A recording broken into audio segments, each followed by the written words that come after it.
Hey, everyone, it's Isaiah. Welcome. So, I am back with some more of our Meet Our Speakers interviews for the Women Lighting the Way Summit.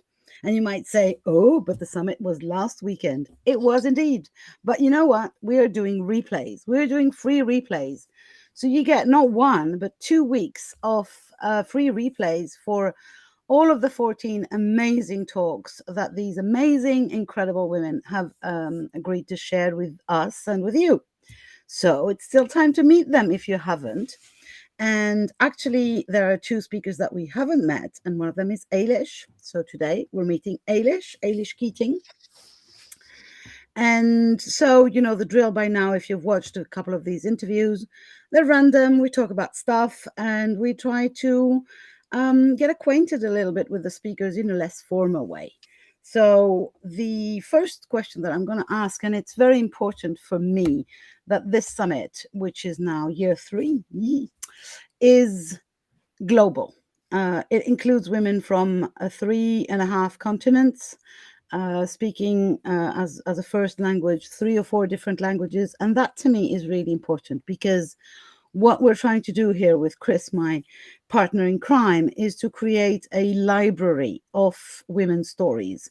And that means from all over the world, because there is nothing that separates us from each other, except our thoughts and our ideas. So if we can break those barriers and realize that women all over the world share more than they are similar more than they are different, then I'd consider my mission done in the world. So obviously my first question, Ailish, would be, where are you from? And I know it might So be a trick question.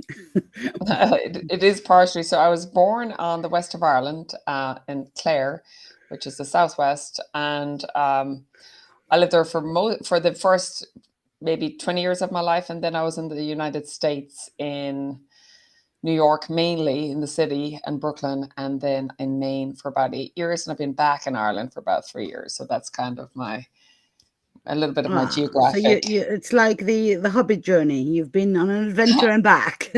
Yeah, right. So when I'm in Ireland, people think I sound American, which I do have a twang. And when I'm in America, people think I'm Irish.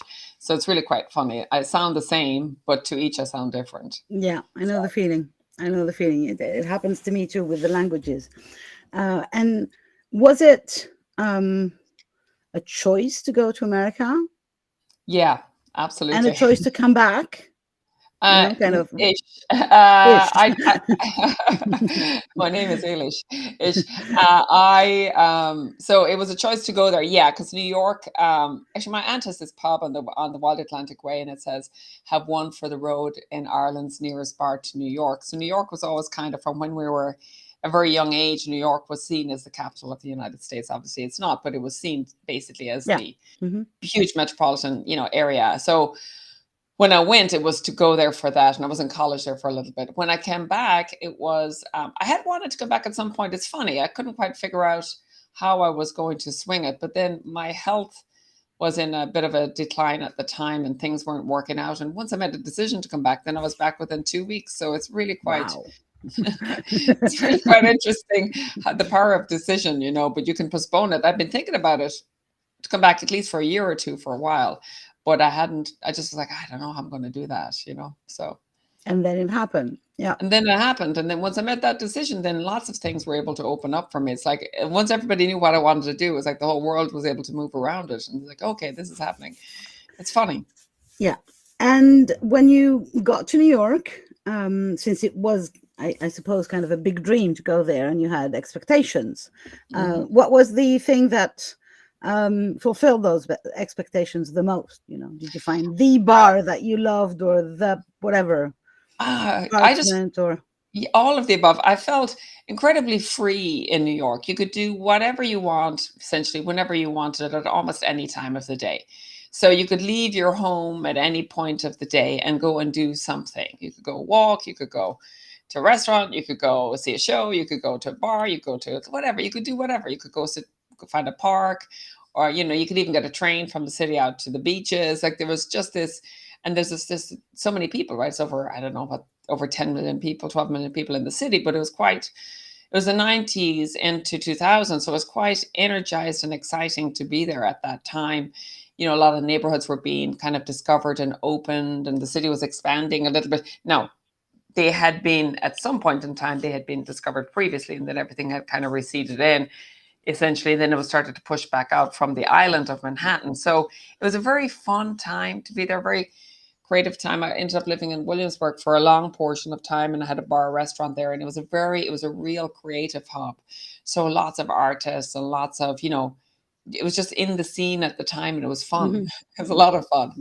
That's And why. what was one thing that you immediately hated, or were was Nothing. there anything? No, No, I just loved nothing. it. New York's a little like that, right? In my experience with people either love it or hate it. It's Hmm. one of the two. And so either, when you get there, you could either live there for a long period of time, or you have to leave within a short period of time. There's very little in between with New York.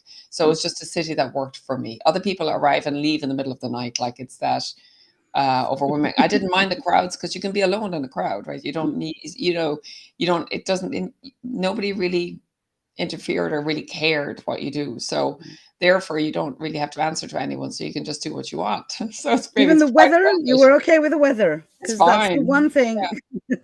Now, okay, August in New York, because of the heat, it smells a lot, so it's quite pungent in the summertime. That would be something you could do without, for sure.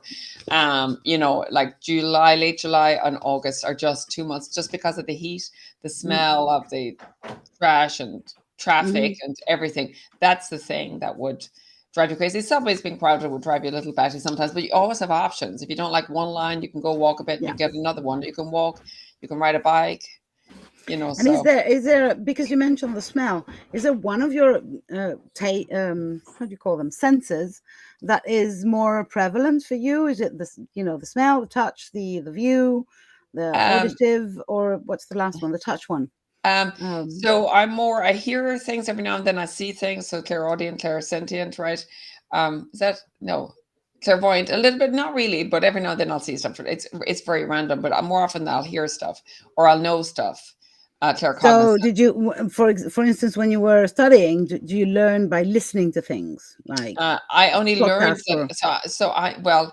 So when I was studying, I only learned recently. I'm a visual learner. I didn't know that. So reading can make me quite tired. So even though I can read and stuff, I actually, it was only like last year or something. I was like, oh, I'm a visual learner. Like when I heard them described, I'm like, oh my god, and it made sense, because cooking videos and stuff like that, I learn really easily visually. I can learn by listening or by reading, but I might have to read something a couple of times for it to sink in. But back to the smell, what I did notice, so I wouldn't have found myself very smell conscious. However, in the last year, I'm finding myself becoming more and more smell aware than it would have been in New York. So in New York, I was kind of put up with most things because it's just part of the package. I wouldn't see it as being, it's just kind of how it was.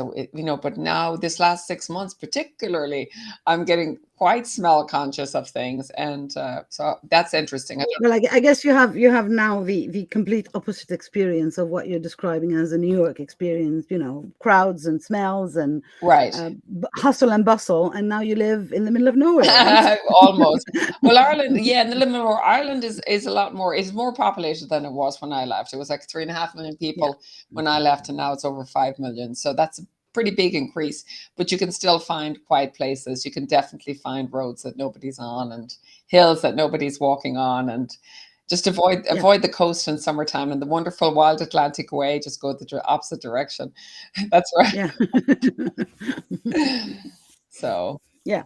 But I guess, having had the the experience of a lot, yeah, maybe you can appreciate also the not void, but yeah. the quiet. Yeah, no, absolutely. Well, what I realized when New York, so I grew up near the Atlantic, and I realized for me that the volume of energy coming from the city was very much like what was coming from the ocean. It felt very different, but an intense energy, that strong energy of a lot of people and buildings and industry, feels very different to the ocean, but there's a similarity to it, where you've got this big thing that gives a lot of energy. When I moved to Maine, there was a huge mountain for Maine near where I was, and I found that that mountain gave me that same big energy sort of feeling that the ocean gives me here. and that the city and that the mountain would give. So it's interesting. That's kind of what I look for in a landscape. Um, so then once I have that big thing to concentrate on, then it's interesting. I haven't been to the desert now or lived in a bog. So if it's something like that, I might have to look at the little animals that are in the ground to find it. You know what I mean? I'd have to look someplace Mhm. else to find Yeah. that thing. But I like the quiet. I find that I like everybody probably likes it if you get used to it. Where I grew up was very, very quiet, so I can slip into that very easily. But it had Mm-hmm. the ocean, which was the big thing, so I had Yeah. both. Hmm. Yeah, but the big thing is it's interesting that you'd mentioned the similarities. It's what the power of a big energetic bundle, let's put it this way. And it can Yeah, be natural or it can be human made. Is that what absolutely. you know? Yeah, and I find it That's stimulating. interesting. Yeah, I find it stimulating on some level. There's something, and I don't. It's not conscious. It's just what I notice. No, You I know what I know, mean? obviously. Yeah. I'm not going. Oh, yeah, Um, yeah. That's as I looked at it over the years. That's what I kind of concluded. and what I hear is that you actually enjoy that. Yeah, I absolutely do. Yeah, yeah, because it Because for makes you me, feel small. I don't. I get overwhelmed if I am always in an environment that produces a lot of energy. Right, I need to get out at some right. point. So I loved New York, and I could live there. I'm sure for a year or 2 years, but then I would necessarily have to go in the middle of nowhere. So it's kind of for me, it's more of a back and forth situation. Same Hmm. with the ocean. I love being by the ocean, but then I need to kind of breathe. Shut up over there. Yeah, I can totally relate to what you're saying. Now, the interesting thing with New York was often trying to leave it, I would notice, is almost like it had this own, and I'm not describing like a force field. So to try and get out of the city, it's like you're trying to leave the planet a little bit. There was like this gravitational pull that, like, you had to Mhm, like mhm. almost shore yourself up. Okay, I'm leaving the city, and to get out, it actually took a bit of effort. To It was like there was this like once you got past the barrier, Yeah. then you're like, okay, I'm out. I'm Yeah, free. I'm good. I have a similar experience with Athens, which is not Oh, as big as interesting. New York, but it's a Yeah. very big city also.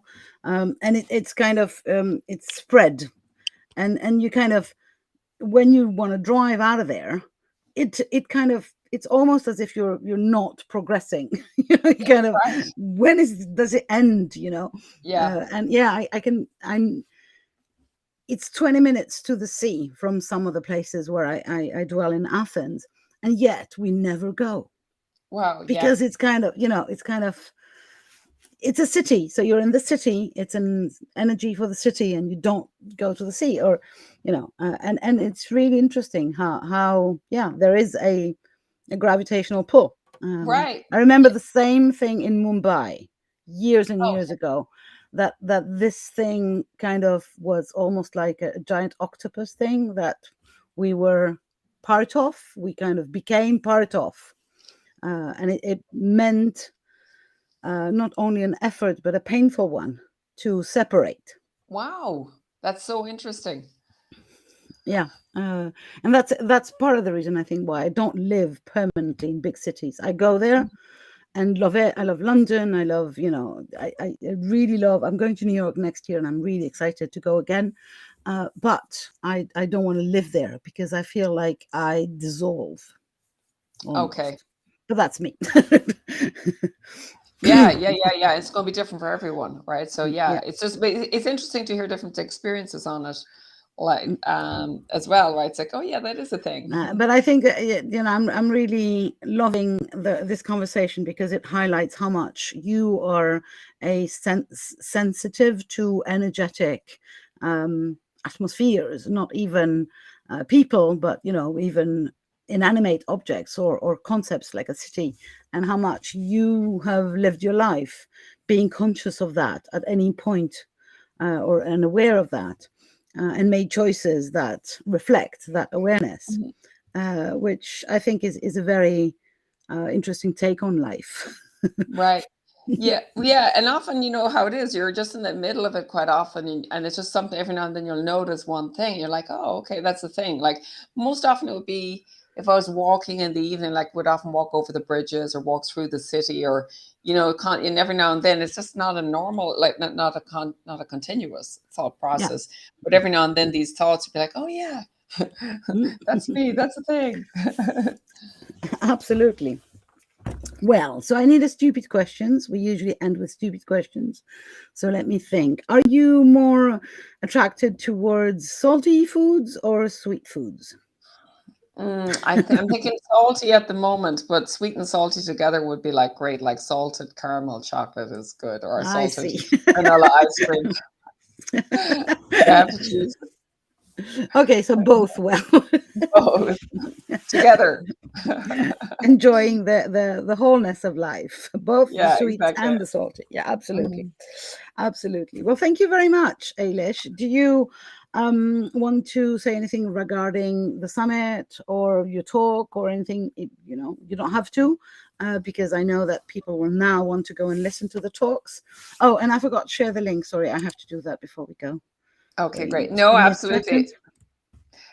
second. Yes. So with regard, it's wonderful to be on this summit, and it's so amazing to hear everybody's different stories. And I think the more stories are such a valuable learning tool, because in every single one, there's going to be one or two things, that key life lessons.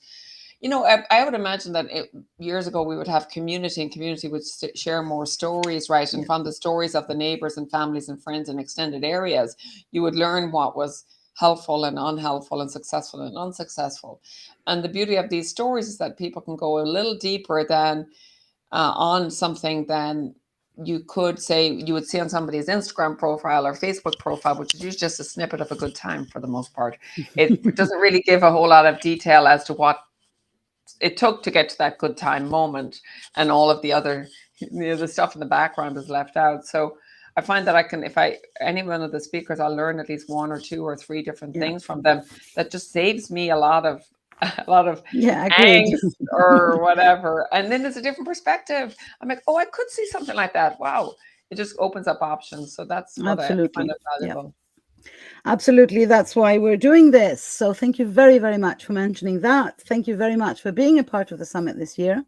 And so if you guys listening, whether live or on the replay, do not have your free ticket, go and click on the link and get your free ticket. The link is also above or below in the description, all over the place. I never know where they put it, but it's there.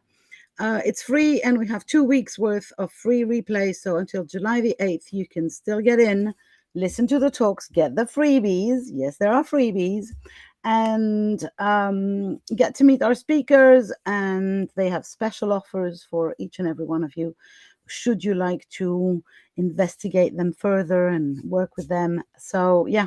Thank you very much, Ailish. Thank you to anyone who will join the summit this year and for future years ahead. And this is really now one of the things that I love doing in my years. So thank you very much to anyone who makes it happen. Bye for now.